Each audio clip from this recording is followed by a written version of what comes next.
बहू के हाथ। घर की बहू शीना को इस बात का बड़ा घमंड था कि जिस काम में वो हाथ डालती थी वो काम अच्छा हो ही जाता है।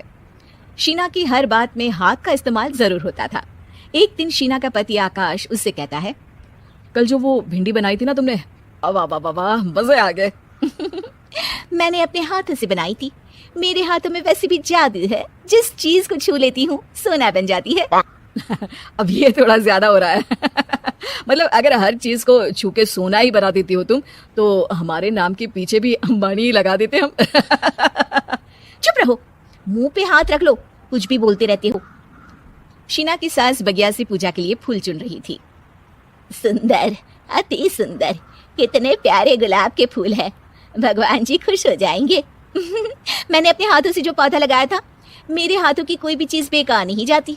हाँ बेटा, सही कह रही है, इसीलिए तो तुम्हारे पिताजी से मैंने अपने बेटे के लिए तुम्हारा हाथ मांगा था। और उन्होंने हाथों हाथ में मेरा हाथ आपकी बेटी के हाथ में दे भी दिया था। हाँ बेटा, वो तो है, पर मुझे ये बता, तू ये हर बात में हाथ क्यों बीच में लेकर आती है? माँ जी, पंडित जी ने हाथ मेरा देखकर नैनीताल में कहा था कि मेरे हाथ जगन्नाथ हैं, मेरे हाथों से कभी कोई काम नहीं बिगड़ेगा, तो मेरे हाथों की तारीफ तो मुझे करनी पड़ेगी ना। हाँ हाँ, ठीक ही कह रही हो वैसे, तो मिलाओ हाथ इसी बात पर।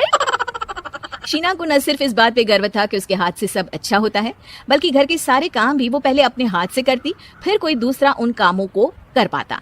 एक दिन शीना कपड़े धो रही थी। अरे घर में वॉशिंग मशीन है तो सही, खुद क्यों थक रही हो? कपड़े पहले मेरे हाथ से धुलेंगे, फिर वॉशिंग मशीन से। पहले हाथ की सफाई, फिर मशीन की धुलाई। अगर आज डाकू गब्बर सिंह होता ना, तो वो ये हाथ मुझे दे दे ठाकुर, तुमसे जरूर कहता, और मैं तो दिलवा भी देता तुम्हारे हाथ। हर एक काम में हाथ बटाओ, ज्यादा जुबान न चलाओ, वरना दूंगी एक उल्टे हाथ से। क्या दोगी? कपड़े दूंगी, लो निचोड़ो। ऐसे ही एक दिन, अरे बहू, ये सोफे पर चढ़कर हाथ से पंखा क्यों घुमा रही हो? माँ जी, क्योंकि मेरे हाथ से घूमेगा तो ज्यादा अच्छे से हवा देगा। अरे बेटा, फिर तो तुम गाड़ी का पहिया भी हाथ से घुमा के मायके जाया करो। एक बार आकाश ने घर पर कार लाने की बात छेड़ी। माँ, सोच रहा हूँ कि एक कार लेकर आता हूँ। ले ले बेटा, क्यों नहीं? अरे पैसे हो तो हवाई जहाज भी ले लेना। हाँ, पैसा तो हाथ का मेल है, ले लेते हैं। इस हाथ पैसे देंगी, उस हाथ कार ले लेंगी। मुझे तो लगता है कि बहू कार भी अपने हाथों से धक्का लगाकर घर लाएगी। वो तो नहीं करूंगी, लेकिन सबसे पहले स्टीयरिंग पर हाथ मैं ही लगाऊंगी, ताकि गाड़ी का आना शुभ हो। अरे घर ले आने तो दो, फिर हाथ लगा लेना। लेकिन शीना नहीं मानती। अगले दिन ही सब कार लेने जाते हैं। शीना सेल्समैन से कहती है, भैया ये कार बहुत पसंद है, पैक कर दो।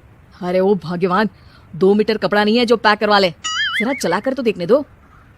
यस सर, बिल्कुल, टेस्ट ड्राइव कीजिए ना। अरे नहीं नहीं, सबसे पहले मैं हाथ लगाऊंगी गाड़ी को, मेरे हाथ अच्छे हैं। अरे यार, हाथ तो मैं भी धोता ही हूँ, और आजकल तो सैनिटाइजर से भी धोता हूँ। मेरे काम में हाथ ना अड़ाओ। अरे टांग ना अड़ा होता है भाग्यवान, हाथ नहीं। शीना ड्राइविंग सीट पर बैठ जाती है और आकाश उसे गाड़ी के फंक्शन समझाता है। देखो शीना, ध्यान रखना, ये है स्टीयरिंग, इससे राइट लेफ्ट जाएंगे। ये है एक्सेलरेटर, इससे स्पीड कंट्रोल कर सकते हैं, और उसी के पास में है ब्रेक, जो तुम्हारी जुबान में शायद मिसिंग है। ठीक है, ज्यादा भी सिखाने की जरूरत नहीं है। मेरी माँ तो कहती है कि मैं अगर अपनी शुभ हाथ लगा दूं तो जग घूम जाए, तो ये स्टीयरिंग क्या चीज है?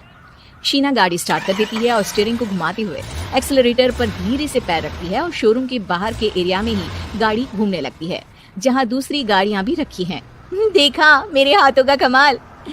अब ब्रेक दबा दो, आगे गाड़ी है।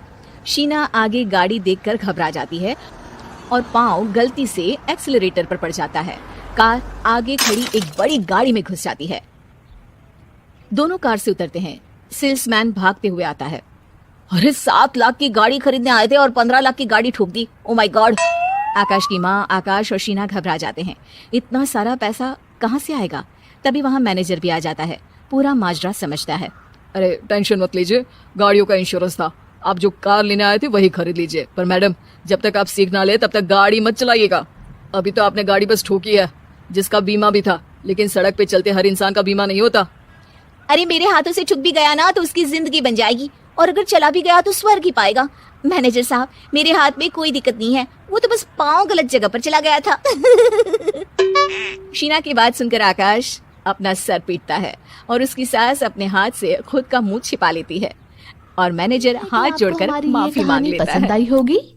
कृपया हमारे चैनल को सब्सक्राइब करें और सभी अपडेट्स के लिए बेल आइकन जरूर क्लिक करें। और हाँ, वीडियो लाइक और शेयर करना मत भूलिएगा। Bye bye.